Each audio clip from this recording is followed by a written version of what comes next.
खुलुमबाय स्टुडिअ आं Robin Basumatary GT दुआर दखरा एप्सजों खुंजानाय 13 बोसोर बैसोनि सिंनि हौवासाफोरनि जोलुर बादायलायनाया मैया थुंगेबाय। बड'फा गोजोरथियारि सोलायनाय मावथांखिखौ बिथा खालामनानै गासै बिथिङाव खामानि मावनायनि असिलायै उन्दै उन्दै लाइमोनफोरखौ गेलेनाय बिथिङाव जौगासार होनायनि थांखि बायदियै एप्सुआ बोसोरफ्रोमबो 13 बोसोर बैसोनि सिंनि गथ'साफोरखौ लानानै दालाइसा दखरा जिल्ला आरो मिरु थाखोआव गुबुन गुबुन बोसोराव जोलुर बादायलायनाय खुंबोनाय बायदिनो सानथामनि हाबाफारिजों जीटी दुआर दखरा एप्सआबो 13 बोसोर बैसोनि सिंनि हौवासाफोरनि जोलुर बादायलायनायखौ सान्तिपुर दालाइसा एप्सनि सिङाव खुंफुंदोंमोन। बेनिनो मैया जोबथा सान एबा फाइनाल खेलायाव बादायलायदोंमोन सान्तिपुर दालाइसा दुलाराय बर' फरायसा आफादनि गेलेगिरि आरो रुनिखाता दालाइसा दुलाराय बर' फरायसा आफादनि गेलेगिरि बिथांमोनहा। बेनिनो फाइनाल बादायलायनायाव सान्तिपुर दालाइसा दुलाराय बर' फरायसा आफादनि गेलेगिरि बिथांमोनहा देरहासार जानो हायो। मख'नो गोनांदि बे जीटी दुआर दखरा एप्सनि खुंफुंनाय जोलुर बादायलायनायनि जोबथा सानाव आलासि महरै बाहागो लायो चिरां जिल्ला एप्सनि बोसोनगिरि सहदेव ब्रह्म बिथाङा। दुलाराय बर' फरायसा आफादनि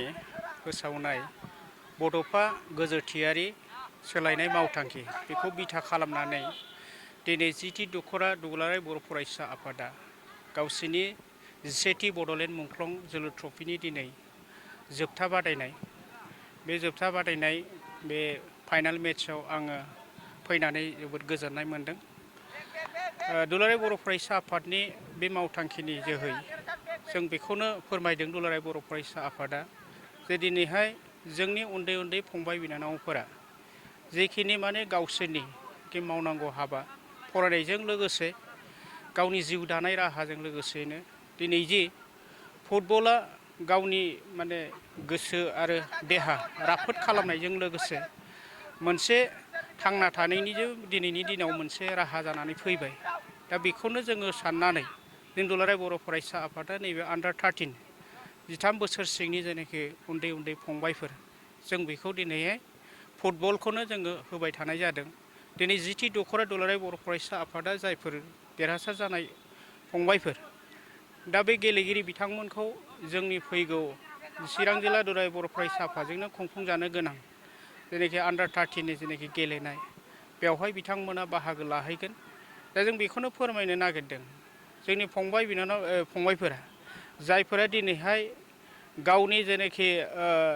ड्राग्स आरो बायदिसिना जानाय निसा बेसादनिफ्राय जाहाथे जानगाराव थानायजों लोगोसे बायदिसिना जेनाखि मबाइलाव गेलेनाय गेम गेलेनाय बेफोरनिफ्राय जों बोरैहाय जानगार खालामनानै दसे सम जोङो बे गेलेगिरि फंबाय बिनानावफोरखौ जों बोरैहाय जोङो दोरोद होनानै गावनि माने गुबै मोनसे देहा दानाय आरो गोसो मोजां खालामनायनि फारसे जों गेलेनाय फारसे बोबोनो हायो बेखौ लानानै जों दुलाराय बर' फरायसा आफादा बे हाबाफारिखौ लाबाय थानाय जादों। दिनैहाय जे जीटी दखरा दुलाराय बर' फरायसा आफाद जोङो 10निफ्राय लानानै दिनैहाय फाइनाल गेम दा फाइनाल मेट्सखौ गेलेदों सान्तिपुर दालाय दुलाराय बर' फरायसा आफाद आरो बेनि हेंथायै गेलेदों रुनिखाता दालाय दुलाराय बर' फरायसा आफाद। दा बेयाव जोङो नुदों आरो जोङो दखरा आफाद हिसाबै जोङो गोबांथार आलासिफोर हांख्रायनायनि गेजेरजों लकेलनि ओनसोलनि गासै इन्टेलेक्सुवेल आरो रायजो राजाफोरखौ जों हांख्रायदों। उद्देश्यआ नैबे जे जोंनि लाइमोनफोरखौ जोङो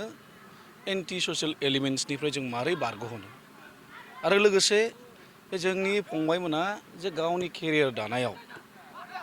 मोनसे गाव जे जिउ राहा दागोन बैयाव बियो खामानि होगोन जोंहा मिजिंथिदों। जे जों दुलाराय बर' फरायसा आफादा जोङो बायदि मिशन